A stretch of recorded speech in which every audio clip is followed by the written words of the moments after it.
আপনাদের সঙ্গে শেয়ার করব দেখলেই জিভে জল আসা একটা রেসিপি। এই রেসিপিটি আপনারা আশা করি আগে কখনো খাননি।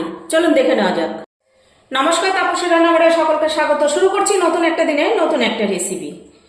রেসিপির জন্য দেখুন এখানে আমি বড় সাইজের একটা গন্ধরাজ লেবু নিয়েছি। বড় বলতে খুব বড় না, মানে মাঝারি সাইজের একটা লেবু নিয়েছি। আপনারা গন্ধরাজ লেবু, পাতি লেবু কি কাগজি লেবু যেটাই হোক নিতে পারেন। এই রেসিপিটি দেখলে আপনাদের জিভে জল চলে আসবে। অনেক রকম রেসিপি খেয়েছেন, বা লেবু দিয়ে চাটনি, এই আচার, লেবু মাখা, লেবুর ললিপপ, অনেক রকম রেসিপি খেয়েছেন। আশা করছি এই রেসিপিটি আপনারা খাননি। এটা খেতে বেশ ভালো লাগে। এই দুপুরের গরমে বেশ খেতে কিন্তু বেশ ভালো লাগে। তাই অনেক দিন পর গন্ধরাজ লেবু দেখেই আমার ইচ্ছা হলো খেতে। তা আমি খাবো, আপনাদের সঙ্গে শেয়ার করবো না, সেটা কি হয়? তার জন্যই আমি শেয়ার করতে চলে এলাম। একটা লেবুকে আমি 4 টুকরো করে তো কেটে নিয়েছি। এবার লেবুর রসটা শুধু বের করে নিচ্ছি। রেসিপিটি একটা লাইক দিয়ে প্রথম থেকে শেষ পর্যন্ত দেখবেন। আশা করছি আপনাদের কাছে ভালো লাগবে ও ইউনিক লাগবে। এই রেসিপি এর আগে কেউ দিয়েছে কিনা আমি বলতে পারবো না, তবে এটা আমি খেয়েছি, আমি খাই। অনেক দিন থেকে ইচ্ছাও ছিল আপনাদের সঙ্গে শেয়ার করার, কিন্তু শেয়ার করা হয়নি। দেখুন, এই জন্য লেবুর রসটা প্রথমে ভালো করে কিন্তু চিপে নিয়ে নিতে হবে। এই দেখুন, আমি 4 পিস থেকেই, মানে যে একটা লেবুকে 4 পিস করেছিলাম, সবটা রস বের করে নিয়েছি। এবার এখানে দিয়ে দিচ্ছি নুন। নুনটা প্রথমে অল্প করে দিচ্ছি, পরে যদি প্রয়োজন হয় তখন দেব, তবে হ্যাঁ অবশ্যই প্রয়োজন হবে। এবার এখানে দিয়ে দিতে হবে চিনি।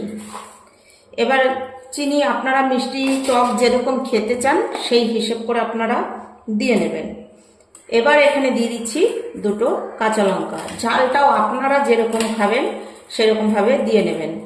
যেহেতু এখানে আমার হাজবেন্ড খাবে, আমার হাজবেন্ড আবার একটু মানে টক মিষ্টিটা মানে সমান, ঝাল সবকিছু সমান সমান হতে হবে। ওর টকের ভাগটা বেশি হলে খেতে চায় না।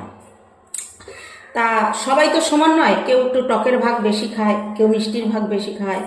সেরকম আপনাদের যেরকম ইচ্ছা হবে সেরকমভাবে আপনারা আপনাদের পছন্দ মতন দিয়ে নেবেন।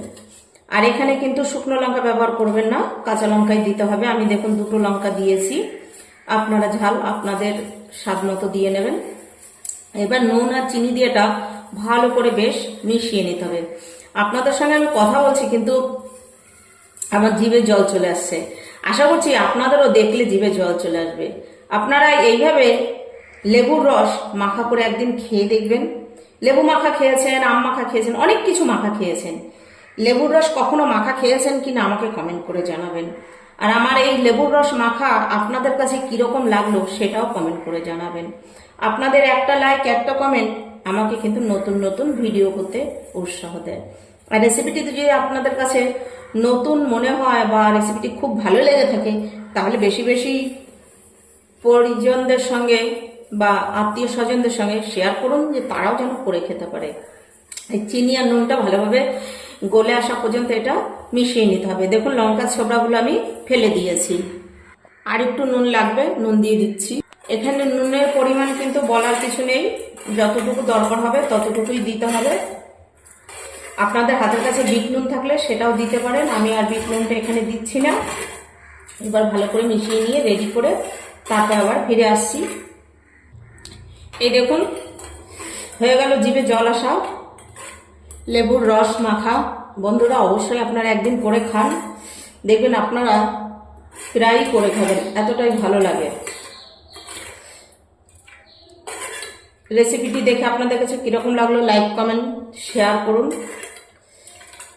আর কমেন্ট করে জানান। চ্যানেলটি সাবস্ক্রাইব করে আমার পাশে থাকুন, পাশে থাকা বেল আইকনটি প্রেস করে নোটিফিকেশনটি অন রাখুন। যখনই আমি এরকম নিত্য নতুন রেসিপি আপলোড করবো পৌঁছে যাবে সবার আগে আপনাদের কাছে। ছোট্ট একটা ভিডিও স্কিপ করে দেখবেন না, ফুল ভিডিওটি দেখবেন।